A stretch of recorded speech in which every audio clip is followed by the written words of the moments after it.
Hello, everybody. Welcome back to Taskmaster is Wonderful. I'm Eric, and today I'm talking about Taskmaster Series 15, Episode 3, I Love to Squander Promise.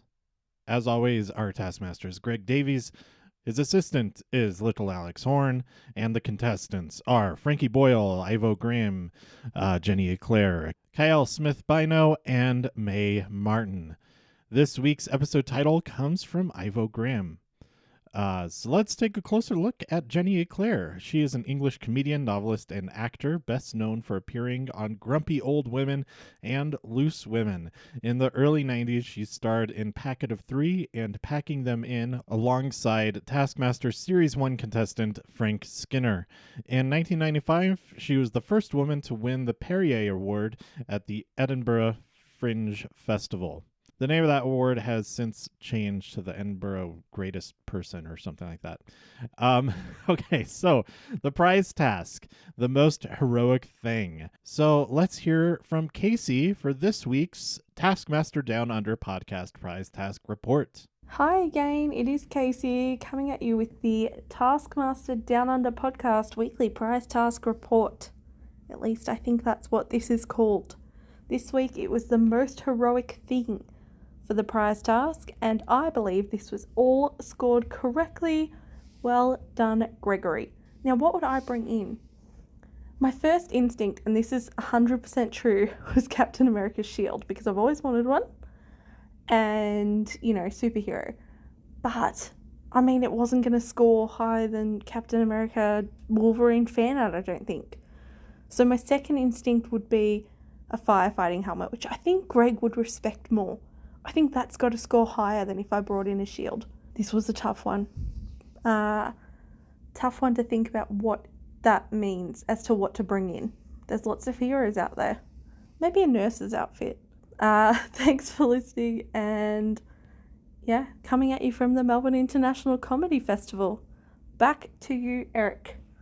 Thanks again, Casey. Go check out the Taskmaster Down Under podcast. She just posted a great episode talking about her time seeing a whole bunch of shows and doing a bunch of other Taskmaster-related stuff at the Melbourne International Comedy Festival. I think I got the name of that. The acronym is almost MICE, except with an F instead of an E.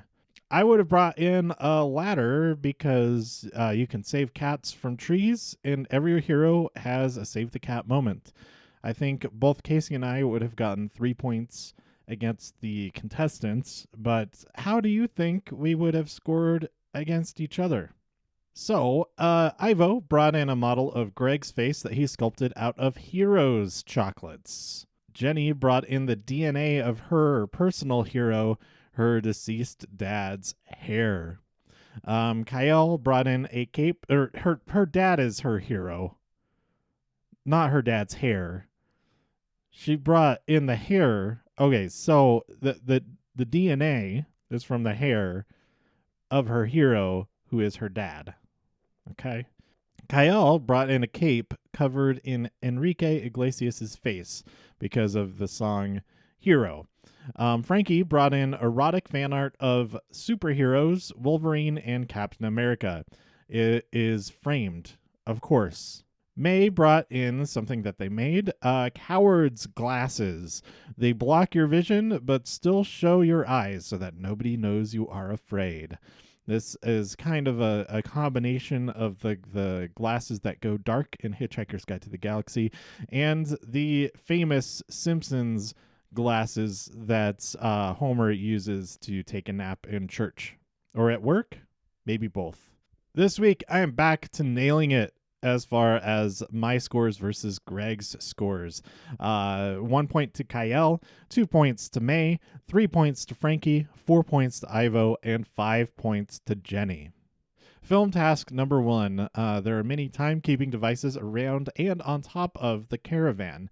On top of the caravan is the only actual clock. Everything else is various kinds of like sundials and egg timers. The ones the sand hourglasses. That's the word I'm looking for. The task is exit the caravan exactly 20 minutes after you entered. You must write down and say 40 words. Each word must be either the same length or shorter than the previous word. Closest to exactly 20 minutes wins. Frankie trusts his internal clock as he's thinking of a 20-minute stand-up set, and he gets very close, 23 minutes and 21 seconds. Jenny also trusts her internal clock and realizes she can use the same word 40 times, so she saves a lot of time there, but maybe it's not so great that she saves so much time. She got imagination times 39 and then ends with the word broken.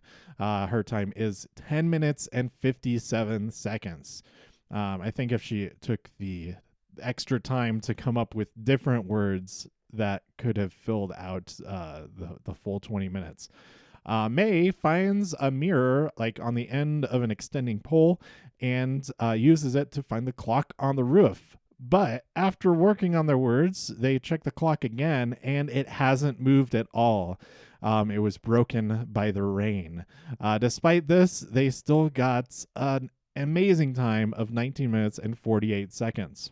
Kiell also finds the mirror, but not the clock on the roof. He ends up with a time of 24 minutes and 20 seconds. Ivo spends a lot of time checking the duration of the hourglasses, making sure how long exactly each one of them is, or inexactly. He has a bit of frantic energy after he finds the clock on the roof, but instead he ends up yelling at golfers to ask them for the time. He gets a time of 23 minutes and 17 seconds.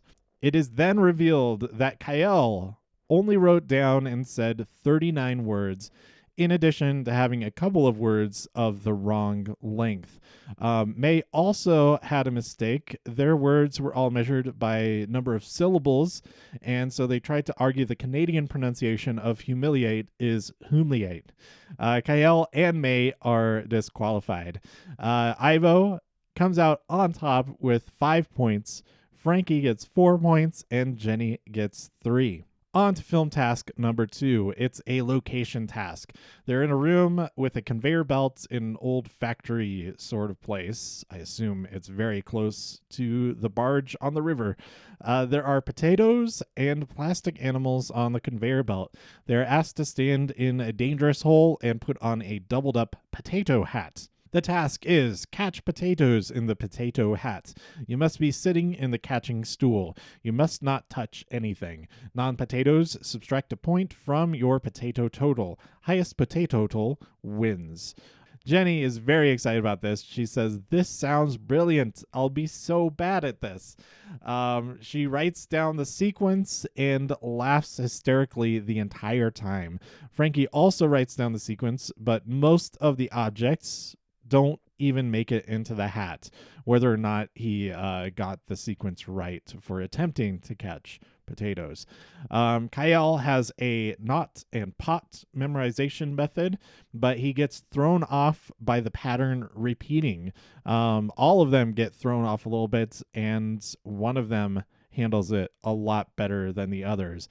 Mae finds the pattern written with images along the wall. They keep calm after that surprise of the repeating pattern and gets back into the groove. Ivo asks for a pen, but at the last second, as Alex throws it to him, he dodges it because he realizes that he might be disqualified for touching it. He also spots the pattern on the wall, but he does not handle falling out of the pattern on the repeat very well. He doesn't care, though, because it is so stupid. Of course, another classic example of finding the shortcut and totally blowing it. In the studio, he says, "I love to squander promise," and thus naming this episode. The point is brought up that touching the pen was touching something which should not have been allowed in the rules, But after seeing how everybody did, Greg decides that he's going to let the pen thing slide. Jenny is very excited about that because if not for it, she would have gotten 0 points instead of 4. So Frankie got 1 point. His potato total was -2. Ivo got 2 points. His potato total was 1. Kiell got 3 points. His potato total was 3. Jenny got 4 points for her potato total of 4. And Mae absolutely destroyed this task. Got the full 5 points for a potato total of 15. Onward to filmed task number 3. It's a team task.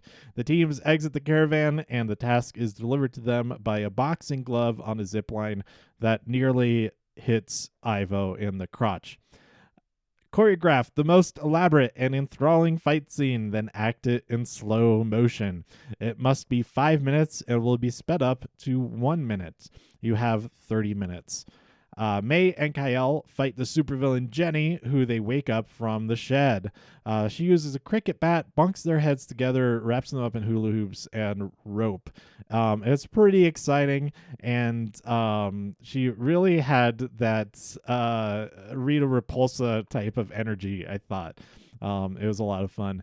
But then we see Frankie, who's delivering an eviction notice to Ivo in the caravan, but Ivo refuses it. He fights him off with his dish brush. Frankie fights back with his cane. Then Ivo summons an army of clones. The clones overwhelm Frankie while Ivo enjoys a cup of tea and reads about gardening, I think it was. Some of the clones, it turns out, were Frankie's children. So once again, I agreed with Greg's scoring. I thought the team of 3 deserved 4 points, and the team of 2 deserved the full 5 because they were both very entertaining. And that brings us to the live task. They're seated at school desks that have a booklet about sausages inside. Know the most facts about sausages. You have 100 seconds to learn. Best score in the sausage exam wins. Frankie figures out that he can copy the facts onto his blackboard, and everybody copies him. Ivo figured out that the answers were on the back of the booklet in the form of a sentence. Jean chopped 42 Australian intestines. So the points ended up being 1 point to Kiell, 3 points to Frankie and Mae, 4 points to Jenny, and the full 5 points to Ivo. So another excellent episode for Ivo. He does not have enough to be in first place in the series yet, I don't think, but I think he's well on his way. If he keeps up this performance and doesn't revert back to his episode 1 performance, then I think he is going to end up winning. So in last place this episode, the only one in single digits, Kiell with 9 points, followed by Mae with 14 points, then Frankie with 16, Jenny with 20 points, and Ivo with 21 points. Incredible. So, I really like this whole cast. They're all growing on me more and more every single episode. I really think Ivo is going to win now. I was rooting for Mae from the start, but I think Ivo is just kind of nailing it in a bunch of different ways. Jenny is also really nailing it. I think she's second place in every episode so far. So it really could go any direction, except for Kiell. I don't think Kiell can win it. My favorite moment from this episode was when Mae went to check the clock the second time and realized that it hadn't moved at all. The look that they give the camera is so perfect. A classic accidental moment because the clock was supposed to be working.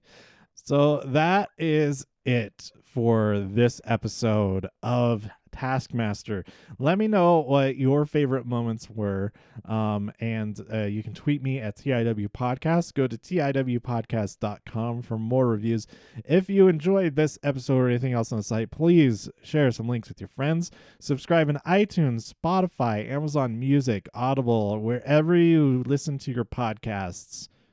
and I'll see you next time here on Taskmaster is Wonderful Podcasts. Bye.